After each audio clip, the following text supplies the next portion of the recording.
Yo, what up, visionaries? Episode 2. We're trying to get a little better at this. Still got a little buzz. We need to do a little editing because, yeah, man, I gotta get used to the camera. I really do. I really gotta get used to the camera. But like I said, we building here. We building. So, we kind of left our last episode. I said I'll come in at episode 2 to kind of give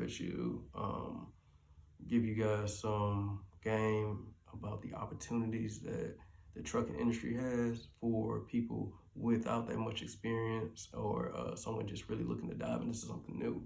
And it not being like something that you have to start from way from the bottom to get in. You can kind of get into this and make money. Fleet owner. You can create your business, apply for your MC and DOT, purchase commercial insurance, hire you a driver. Now you have a well-oiled machine and you're a fleet owner in less than a month. The second thing is an owner operator. You can do that same thing, but you don't have to hire a driver. You can drive. You can go on the road. Hire a dispatcher to find the loads, and you can drive. You now have a business that you're making money in, and you pay yourself in your business. You work for yourself, owner operator. Company driver. Say you do decide, there's non-CDL company drivers. What I am, I drive trucks for Wayfair. I drive 26-foot box trucks and deliver furniture, all across the southeastern region of Texas. As far as east is Beaumont, north is Madisonville, is about halfway to Dallas. West is like El Campo, like outskirt of Austin-ish, and south is Corpus Christi, and back. But I don't have a CDL. I do that now because with my previous experience with having a trucking company and working for other, DOT regulated trucks, that's just kind of what I do because it helps me make a little bit more money than, a few other people, and kind of help, me comfortably provide for my family and stuff. So, safely with having the money to, consistently learn and invest in other things. So company driver, you can do that with a CDL or without. I don't have one. You can get a CDL and make more money doing it. So if you get a CDL, you can because a CDL, what all a CDL is you basically going and paying for training and education with that commercial vehicle.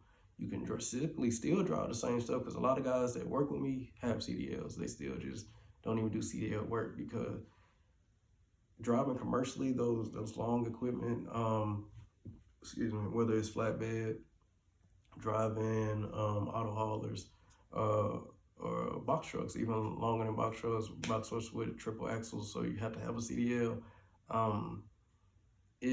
That people know if you have that, you're going to be at much lower risk of kind of messing something up. So they pay those people more. People who have CDLs pretty much make about $20, $25 an hour. People without it kind of are in between about $15 to $20 an hour, something like that. So, just know that you can be a company driver without having a CDL. Next, you can be a pilot car. Pilot car, you can drive your own car. You ever see those huge equipment, like some people transport like a piece of construction or the wing for a windmill?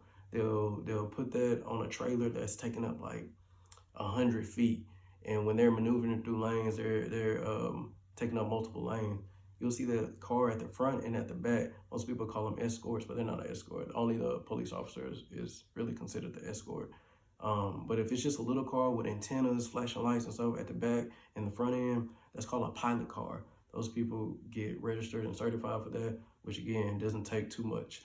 You just look up your NVR, make sure you ain't got a bunch of DUIs and stuff. But you register your personal vehicle now on a commercial insurance because it's your commercial business, and you pretty much coordinate with certain freight brokers and loads and try to help that is essentially what you're doing. You're helping get this load transported because it's too wide to just take the road amongst this stuff. It has too much going on, so you pilot it. You get with them a contract with a business and you help them navigate. You speak on walkie-talkies, let them know while you're highway, like if say a load's going from here to Atlanta, you're driving with that truck here to Atlanta. When the driver needs to stop to use the bathroom, you're stopping with them, you're getting over. You got to stop and use the bathroom. You tell them, hey, we got to pull over, get over. That's what a pilot car is. Next, you have a freight broker. Now, let me explain the difference really quick because we're actually going to have a whole episode going deep into this. But the difference between a freight broker and a freight dispatcher. A freight broker is somebody who goes and finds a shipper and says, hey, do you got anything that needs transported? The shipper would be like, yeah, I got a whole freight of cars that need to go from here, from Houston to LA. The freight broker is the one who goes to try to find a trucking company or post it on the load board. Just like, hey, this guy needs these cars shipped from him from here. When they agree to a term price, whatever the freight broker wanted in the middle is how they get paid. So say the person in LA was like, to say the person in Houston was like, okay, I can pay $2,000 for y'all to ship this to LA. The freight broker can tell the trucking company, hey, I got $1,500 for y'all to ship this from Houston to LA. If they do it, the freight broker make $500. And that's how they make their money, is just by contacting shippers and coordinating those connections. So moving to a freight dispatcher, which you can also do. This is a little bit easier to get involved in. That's why I have a dispatch mastery course to teach you how to just create a dispatching company. Because you still have to get an MC. Don't need a DOT, but you still have to get an MC because you're going to be coordinating different freight trucking companies with different freight brokers. So you have to kind of know both sides. A freight dispatcher is more on the trucking company side. See, the freight broker is more on the shipper guy's side. He cares about the product. Not saying that y'all don't either, but the freight dispatcher is caring about getting this load booked for the driver. So what a freight dispatcher is going to do is they're going to be calling these brokers and trying to get a little bit more money for you. They'll kind of know a little bit on that end of what them things go for, just by constantly speaking to freight brokers, different ones, seeing, okay, because they'll come into a similarity of freight where they know how much the stuff actually is. So they know when you're being cut shorter or when they can go for more. So a freight dispatcher is going to call them and be like, hey, let us get $1,800 off. Let us get $1,800 even though you only offered us $1,500. With that said, the freight broker can make some, you make a little bit more. The freight broker might make less, but at least they still getting something. And the dispatcher pretty much found you the load and you just go get it. So that's what a freight dispatchers are. They find the trucking company the load. They go call a freight broker. They can go call the shipper themselves and try to work something out. And the more trucks they do, the more familiar freight dispatchers are. They become very highly sought after. A lot of them grow a huge following base, and they create multiple dispatch masteries. Like, there are other people who do it too. I give out mine, but I can give out a few people out there I know who do this like full time. They just dispatch. It was offered to me to do it for a couple hotshot companies. I didn't want to because I didn't want to be stuck at a computer all day, because though I'm at home, I'm not really at home, and I personally just needed a break from kind of having a job inside. So that's kind of why I drive now. But it might be a time I get back in it, but I probably won't dispatch. It's a very hands-on and in-depth thing. So you can make a lot of money, and if that's the kind of thing you're into and like to be at home, go for it.